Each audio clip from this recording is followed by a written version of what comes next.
आइए दोस्तों, आज के इस वीडियो में हम लोग बात करते हैं क्लास 10th के मैथ का जो चैप्टर है 7वां, ठीक है, निर्देशांक ज्यामिति। उसी में जो आपका एग्जाम्पल नंबर 1 है, ये मोस्ट इंपॉर्टेंट है, ठीक है, कई बार एग्जाम में पूछा है। तो आइए इसका सबसे आसान तरीका क्या है वो चीज़ हम लोग समझते हैं, ठीक है। जैसे इसमें कह रहा है कि क्या बिंदु 3,2, ठीक है, और माइनस का 2, माइनस का 3 और उसके बाद से 2,3 एक त्रिभुज बनाते हैं।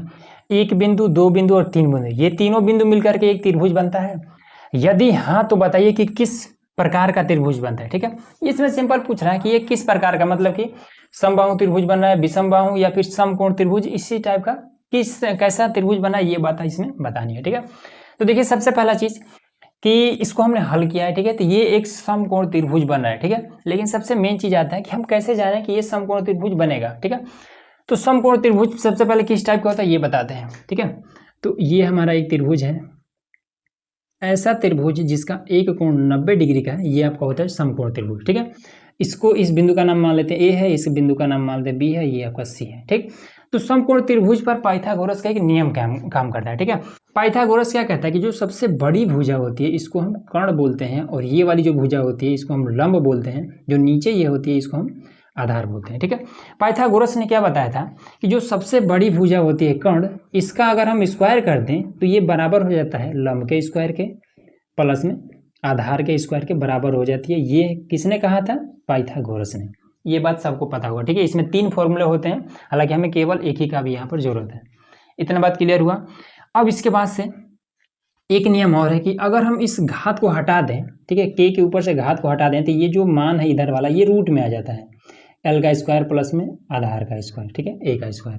तो ये दोनों चीज एक ही है, ठीक है। ऐसा नहीं कि दोनों दो चीज है, दोनों दो चीज नहीं है, दोनों एक ही चीज है, ठीक है। इतना बात क्लियर हुआ। अब देखिए इस चीज का यूज यहाँ पर कैसे है, ठीक है। तो सबसे पहला चीज कि ये हमारा एक बिंदु है, ये भी एक बिंदु है, ये भी एक बिंदु है, ठीक है। लेकिन हम कैसे जाने कि ये एक बिंदु है, ठीक है, कैसे? तो देखिए सबसे पहले मैं आपको थोड़ा सा हिंट दे देता हूँ। ऐसा चतुर्थांश आपने जरूर देख पढ़ा होगा, इसको हम वाई अक्ष बोलते हैं, ठीक है, और ये वाला एक्स अक्ष होता है, ठीक है। इसी पर हमारा बिंदु इस तरीके से लिया जाता है ये, ठीक। अब इसमें देखिए ये पहला है आपका 3,2। अब ये बिंदु कैसे है? तो इसको हम एक्स से दर्शाते हैं, ये हमारा वाई से, ठीक। तो एक्स अक्ष पर हमें 3 लेना है और वाई अक्ष पर हमें 2 लेना है, ठीक है। तो ये हमारा एक्स अक्ष है, तो 1, 2 और 3 यहाँ पर हमने लिया। वाई पर हमें 2 लेना है, 1 और 2 यहाँ पर हमने ले लिया, ठीक है। अब ये तो 2 बिंदु मिला है, तो इसी की मदद से हमें एक बिंदु मिलेगा। इसको थोड़ा सा बढ़ाते हैं और इसको हम सीधा सीधा यहाँ पर मिला देते हैं, तो हमें यहाँ पर एक बिंदु मिलेगा, ठीक है। अब ये वाला जो बिंदु मिला है यही है हमारा कौन? 3,2, यही बिंदु है, ठीक।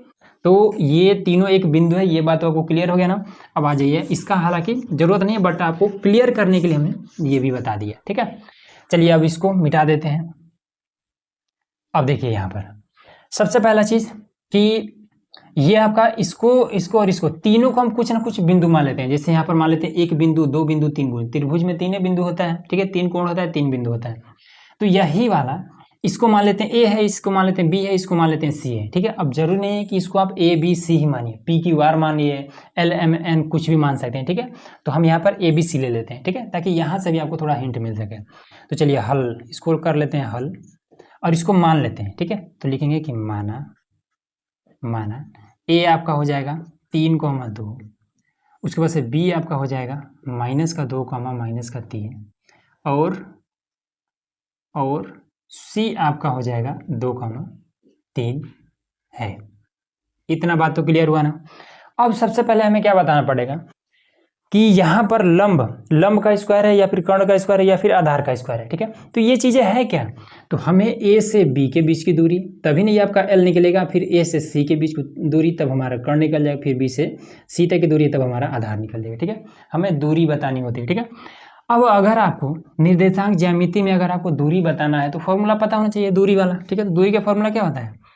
इसका होता है कि d बराबर में रूट में x2 माइनस का x1 का होल स्क्वायर प्लस में y2 माइनस के y1 का होल स्क्वायर, यही होता है ना। अब a से और b के बीच की दूरी बतानी है हमें, ठीक है। तो a से और b के बीच की दूरी बतानी है, ठीक है। तो d की जगह पे a भी आ जाएगा ना, क्योंकि हमें क्लियर हो गया कि a और b के बीच की दूरी बतानी है। ये d तब लिखा जाता है जब हमें नहीं पता होता कि कहाँ से कहाँ तक की दूरी बतानी है, तब वहाँ पर हम d लगा देते हैं। जब पता हो जाए कि हमें a से b के बीच की दूरी बतानी है तब हम इस तरीके से लिख सकते हैं d की जगह पे। क्लियर हुआ? अब देखिए a और b पर देख लेते हैं, ठीक है। तो चलिए यहाँ पर हम मान रखते हैं, ये हमारा होता है x1, ये होता है y1, ये हमारा x2 और ये होता है y2। ये तो क्लियर हुआ। चलिए अब यहाँ से मान रख देते हैं। x2 कितना है तो -2, फिर यहाँ माइनस है तो माइनस, फिर x1 कितना है तो ये 3 और इस पर ये होल स्क्वायर, और उसके बाद से फिर अब इसके बाद से y2 आपका -3, फिर यहाँ से ये माइनस, उसके बाद से यहाँ से 2, ये हो जाएगा, ठीक है। अब ये दोनों जुड़ जाएगा तो माइनस का ये 5 हो जाएगा, अब इसका स्क्वायर, फिर ये भी जुड़ जाएगा तो माइनस का 5 हो जाएगा और ये भी स्क्वायर, ठीक है। तो ये हो जाएगा 5 का स्क्वायर कितना हो जाएगा 25 हो जाएगा, फिर ये भी 5 का स्क्वायर, ये भी 25 हो जाएगा, तो यहाँ पर रूट में आपका 50 हो जाएगा। इतना बात क्लियर हुआ ना। अब ये रूट में 50 हुआ है। अब कुछ लोग कहेंगे कि यहाँ से माइनस कहाँ गायब हो गया, तो देखिए अगर मान लेते हैं माइनस का 5 है और घात में 2 है, तो इस 2 का क्या मतलब होता है, इस 2 का मतलब होता है कि इस 5 को हम 2 बार लिख सकते हैं, माइनस का 5, ठीक है, 2 बार लिख दें। माइनस गुणे माइनस कितना होता है प्लस हो जाता है, 5 बचे हो जाता है 25, ठीक है। तो प्लस में आ गया तो वही यहाँ पर हमने प्लस में कर दिया। क्लियर है ना बात। चलिए तो ए बी आपका कितना निकला, ए बी आपका ये 50 निकल गया रूट में, ठीक। अब उसी तरीके से ए से बी निकल गया, बी से सी निकालेंगे, फिर ए सी से ए निकाल लेंगे, ठीक है। अब हम बी से सी निकाल लेते हैं, ठीक। अब देखिए बार बार ये ए से बी हो गया, बी से सी निकालेंगे, ठीक। तो अब बार बार ये जो इसके सर पे लिखा जा रहा है, ये चीज़ आपको ना लिखना पड़े तो इसका एक तरीका होता है, ठीक है। ये हमने बता दिया कि लिख लिख करके कैसे मान रखना है, ये आपको क्लियर हो गया। अब बताते हैं कि डायरेक्ट आपको मान कैसे रखना है, ठीक है। तो देखिए लास्ट में है सी, पहले है आपका बी, ठीक है। तो सी का पहला ले लेंगे यहाँ पर जो है 2, ठीक है। ये पहला होता है, ये दूसरा होता है, ये पहला होता है, ये दूसरा होता है। तो सी का पहला कौन है 2, फटाक से यहाँ पर 2 लिखिए। अब फॉर्मूले में देखिए, फॉर्मूले में होता है माइनस, यहाँ माइनस लगा दीजिए, ठीक है। अब उसके बाद से सी का पहला हो गया, अब बी का पहला लीजिए, तो बी का पहला होता है -2। अब फॉर्मूले में भी माइनस है, यहाँ पर भी माइनस है, तो माइनस गुणे माइनस हो जाएगा प्लस, तो यहाँ हो जाएगा प्लस और यही वाला 2 यहाँ आ जाएगा और इस पर इस तरीके से। बात क्लियर। सी का दूसरा कौन है 3, अब बीच में होता है प्लस, तो यहाँ पर हम प्लस लिख देंगे, तो यहाँ पर 3 हो जाएगा, ठीक है। अब यहाँ पर क्या कितना हो जाएगा, यहाँ पर माइनस है, सॉरी ये तो आपका क्लियर हो गया ना। अब ये वाला करना है, ठीक है। तो देखिए y2, तो सी का हमने दूसरा ले लिया यहाँ पर, ठीक। उसके बाद से फॉर्मूले में होता है माइनस, जो कि यहाँ पर हमने माइनस लगा दिया, ठीक। अब बी का दूसरा कौन हो जाएगा, बी का दूसरा माइनस, यहाँ भी माइनस, यहाँ भी माइनस, हो जाएगा +3, ये हो जाएगा 3 और ये स्क्वायर। अब यहाँ पर देखिए ये हो जाएगा 4 का स्क्वायर, प्लस में ये हो जाएगा 6 का स्क्वायर, तो ये हो जाएगा 4 चौका 16, फिर 6 4 के 36 हो जाएगा, तो ये कितना हो जाएगा 16 और ये 46 50 52 हो जाएगा, ठीक है। तो बी और सी कितना निकला, ये 52 निकल गया। इतना बात क्लियर हुआ। चलिए अब तीसरा निकालते हैं, ठीक है। अब यहाँ पर इसको हटा देते हैं। तो तीसरा अब हमारा क्या था, ए सी था ना, सी ए या फिर ए सी दोनों एक ही चीज़ होती है, ठीक, ए सी। अब आ जाइए ए सी बराबर कैसे रखते हैं, तो ए और सी ये है, ठीक। तो यहाँ पर देखेंगे सी है लास्ट में ना, जो होगा लास्ट में उसी का पहला लिया जाएगा, तो सी लास्ट में है तो सी का पहला हो जाएगा 2, तो यहाँ हम रख देंगे 2। फॉर्मूले में होता है माइनस, ठीक है, तो यहाँ पर हम रख देंगे माइनस। फिर ए का पहला कौन हो जाएगा, ए का पहला हो जाएगा 3, तो यहाँ हो जाएगा 3 और इसको हम होल स्क्वायर, ठीक है, होल स्क्वायर कर दिए।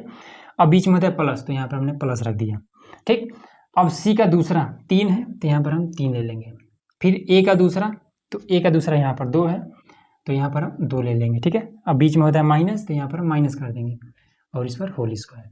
फिर ए और सी बराबर में इसको घटा देंगे, तो माइनस का 1 का स्क्वायर हो जाएगा, फिर इसको 1 का स्क्वायर हो जाएगा, फिर यहाँ पर 1 का स्क्वायर 1, फिर यहाँ पर 1, ठीक है।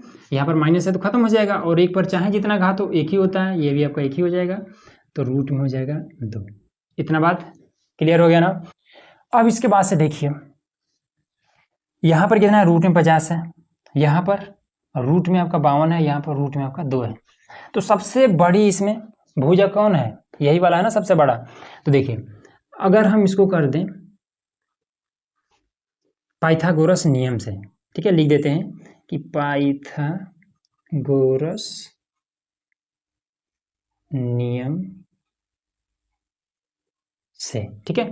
सबसे बड़ी भुजा जो है BC, इसका BC का स्क्वायर बराबर AB का स्क्वायर, AB का स्क्वायर प्लस में कहाँ गया AC का स्क्वायर। अब इन दोनों को हम हल करते हैं, ठीक है, दोनों को हल करते हैं। अगर बराबर आ गया तब ये समकोण त्रिभुज हो जाएगा, नहीं आया तो फिर नहीं होगा, ठीक है ना।